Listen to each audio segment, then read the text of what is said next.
Hey guys, thanks everyone for tuning back in this week. What I want to talk about tonight is the most appropriate time to begin toast and cake cutting. I've actually had a lot of brides ask about this, and I think it's something really important to discuss when planning your upcoming event and structuring your event timelines. I apologize for not doing a video last week. I've actually had my hands tied. I found a kitten. Totally not expected. But yeah, I was over at my best friend's house and we saw two kittens running around. They came from the woods and I was like, oh my gosh, if we catch them, I need to find them a home. That's just dangerous. They're going to get hurt. So anyway, we caught one and now he has a home with me.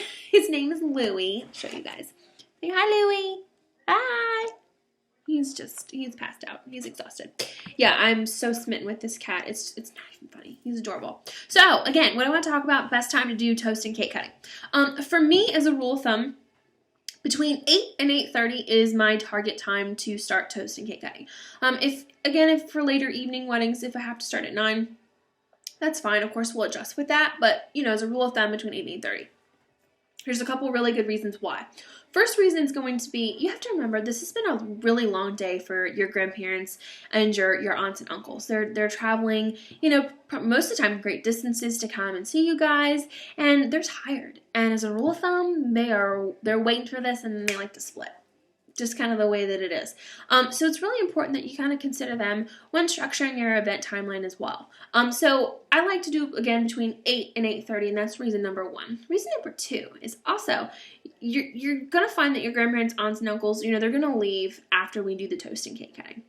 And this is not to sound bad, but it's good in a way because then you can play a lot of your newer music, your top 40 stuff like the wobble and things of that nature that maybe your grandparents, aunts, and uncles most likely won't really want to dance to. And so you get to cater to both sides of the spectrum. For weddings, you're hosting a party and you got to play from ages 8 to 80. And this really, really, really helps with that.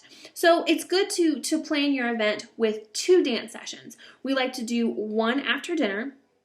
Break it up with toast and cake cutting. Give guests a time to breathe because, if your first dance session is going to be about an hour, 45 minutes to an hour or so. And then, guests, we keep them moving. And they're going to get tired. And most of the time they want to take a breather, grab a drink, relax for a minute. And then that's the best time to do toast and cake cutting because if you have, a 2.5, 3-hour dance session, it's not good. People get tired, they take a break, and then you have like an awkward lull on the dance floor.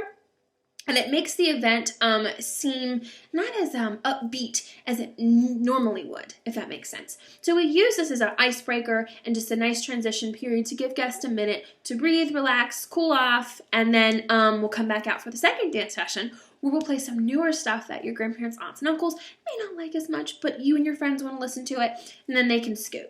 So everyone's happy, essentially. And then the last thing, too, a lot of times you'll find, and this isn't at all venues by any means, but sometimes at venues, their catering staff or the person in charge of catering may have their own timeline, and they may want to push you guys and say, well, we recommend doing toast and cake cutting immediately following dinner or right before dinner.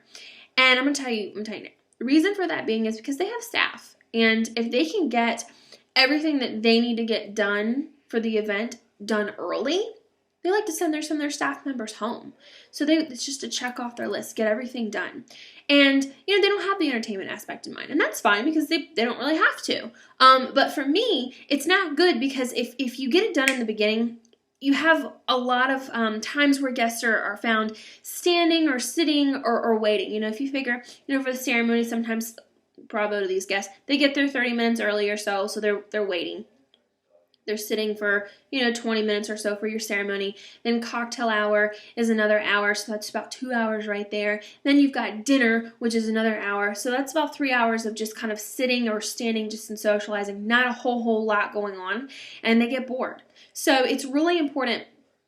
Push it a little bit later on, but don't wait to do it at 10 o'clock at night because you're not going to have anybody, Bust it up between 2 dance sessions. And then, like I said, sometimes those catering staff, they want to get it done early and just say, hey, I would really prefer to wait. That's just my personal preference.